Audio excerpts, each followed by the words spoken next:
मुसलमानों के साथ इलाज में थूक जिहाद का डर है और हम भाईचारे के लिए तैयार हैं, लेकिन चारा बनने के लिए तैयार नहीं है। अब उनका ये बयान घमासान मचा रहा है, हम भाईचारे के लिए तैयार है, चारा नहीं बनेंगे। जरा सुनिए क्या कह रहे हैं बीजेपी की विधायक और यूपी सरकार के मंत्री। कि फलों पे थूकना, सब्जियों पे थूकना, शरबत में अपने पेशाब मिलाना और इस तरह की हरकतें जब आप देखते हैं तो मन में घबराहट भी होती है। तो भाई हम तो अपनी सुरक्षा रक्षा के लिए मेडिकल कॉलेज बनवाने जा रहे हैं, हम अपने आप को चारा बनाने के लिए तो जा नहीं रहे।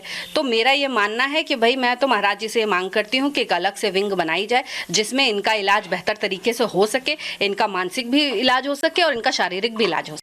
होली सनातन धर्म की बहुसंख्यक की आस्था का विषय है कि जैसे मस्जिद को त्रिपाल से ढकते हैं, ऐसे ही जितने भी पुरुष हैं इनके वो त्रिपाल का हिजाब बनवाए और उसको उस दिन के लिए पहने। तो हिंदुओं को परेशान ना करें। और ये कुछ नेता जो है बेईमान वोटों के खातिर उनके फेवर में जो बयान देते हैं वो ठीक नहीं और निंदनीय है। मैं उनकी सबकी निंदा करता हूं।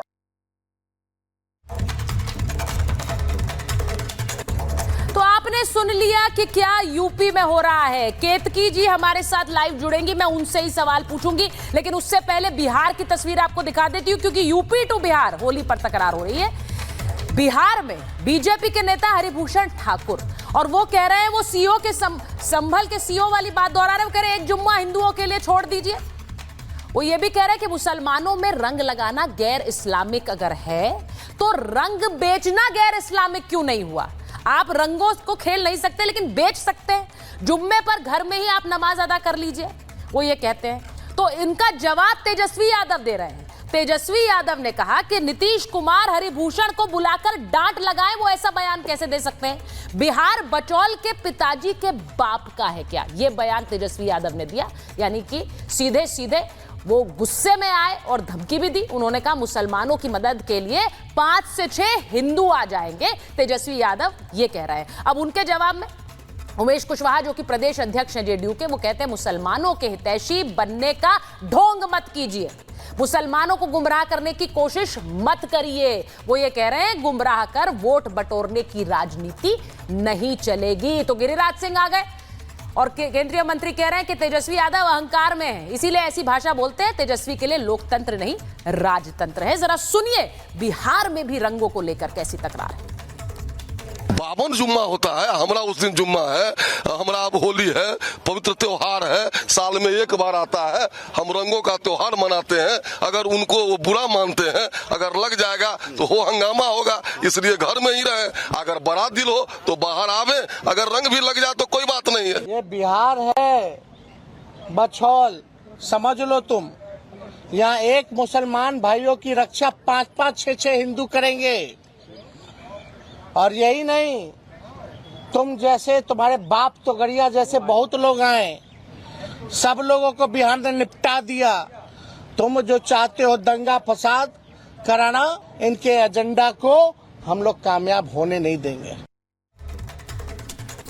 आज महाभारत में मेरे साथ जो मेहमान जुड़ रहे हैं, बीजेपी के प्रवक्ता गुरु प्रकाश जी हमारे साथ हैं, समाजवादी पार्टी के राष्ट्रीय प्रवक्ता राजकुमार भाटी जी हमारे साथ जुड़ रहे हैं, कंचना यादव हैं, प्रवक्ता हैं आरजेडी की, हमारे साथ जुड़ रहे हैं राशिद शरीफ साहब, मुस्लिम स्कॉलर हैं, और हमारे साथ विनोद बंसल जुड़ेंगे, वीएचपी के राष्ट्रीय प्रवक्ता है। लेकिन मैं सबसे पहले इस पूरी डिबेट को आगे बढ़ाने के लिए बीजेपी की जो विधायक हैं केतकी सिंह जी, वो हमारे साथ जुड़ रही हैं, मैं उनके पास जा रही हूँ। केतकी जी, होली का त्योहार आ रहा है और इस बीच आपका एक ऐसा बयान जो कह रहा है कि होली के रंग में नफरत के रंग डाल रहा है। आप कह रही हैं कि मुसलमानों के लिए अलग मेडिकल कॉलेज बनवा दीजिए, मुसलमानों के लिए अलग विंग बना दीजिए, उनकी एंट्री वहीं से कीजिए। क्यों कह रही हैं ऐसा?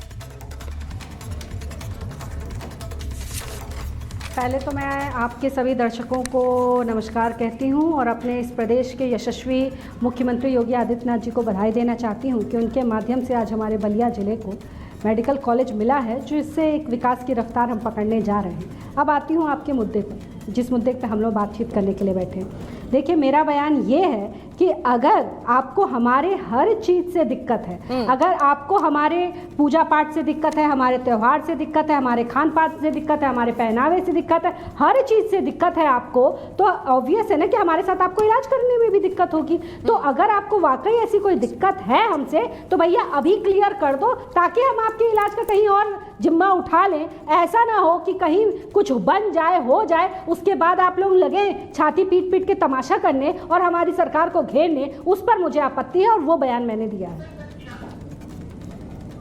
ऐसा विधायक, ऐसा नेता जिसने ये कहा हो कि त्योहार से दिक्कत है, आप कह रहे हैं ये दिक्कत है हमारे त्योहार से, किसने ऐसा बयान दिया?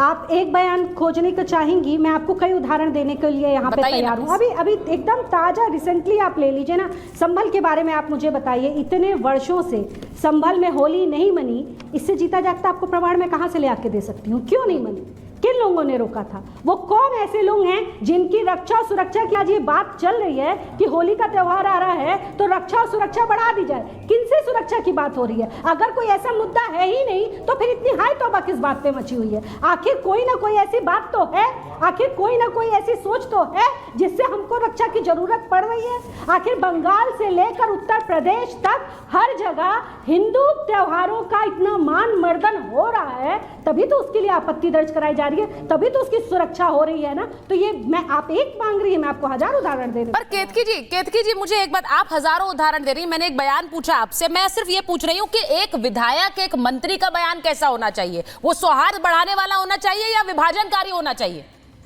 बहुत से लोग आपके बयान को विभाजनकारी कह रहे हैं। एक सवाल मैं तब आपसे भी मैं एक सवाल तब मैं आपसे भी पूछना चाहती हूँ, क्या सौहार्द का निभाने का जिम्मा सिर्फ हिंदुओं ने उठा रखा है? क्या गंगा जमुनी तहजीब को बनाने का जिम्मा सिर्फ हिंदुओं ने उठा रखा है?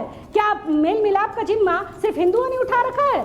कब तक, आखिर कब तक हिंदुओं को यूं ही दबाया जाएगा? कब तक उनको उनके ही देश में त्योहार मनाने से लेकर और हर किसी चीज में सामने वाले की परमिशन लेनी पड़ेगी कि भैया आप बता दो कि आप कब से कब ठीक हो, उसके बाद हम अपनी देख लेंगे? ये कब तक होता रहेगा हिंदुस्तान में? और एक विधायक होने के नाते देखिए, मैं आपसे सिर्फ एक बात बता रही हूँ, मेरी बात सुन लीजिए केतकी जी। मैं इस डिबेट को ओपन करूं उससे पहले राजभर साहब आप ही की सरकार का हिस्सा है, उनसे आपके बयान पर रिएक्शन पूछा। उन्होंने कहा कि जब खून देने आते हैं अस्पताल में तो हिंदू मुसलमान देखते हैं, तो फिर ऐसे कैसे बढ़ जाएगा? कौन कह रहा है ये वार्ड बदल दीजिए या फिर अस्पताल बना दीजिए? मैं आप ही के मंत्री से पूछ रही हूँ उनके हवाले से। आप जाके इस्लाम की पढ़ाई जब आप जो जानेंगी, उसके विषय में जानकारी लेंगी, तो इस्लाम में खून देना, अंगदान देना, ये सब इस्लामिक तौर पर परहेज किया जाता है, उसकी मान्यता कहीं नहीं है। अच्छा, इसीलिए वार्ड बना दीजिए अलग, अस्पताल अलग। दे भी हम ही रहे हैं, हमारा ही दिया हुआ वो ले रहे हैं, लेने में उनको कोई दिक्कत नहीं, देने में दिक्कत है। लेने में कोई दिक्कत नहीं है, देने में दिक्कत है, इसीलिए तिरपाल का बना दीजिए हिजाब।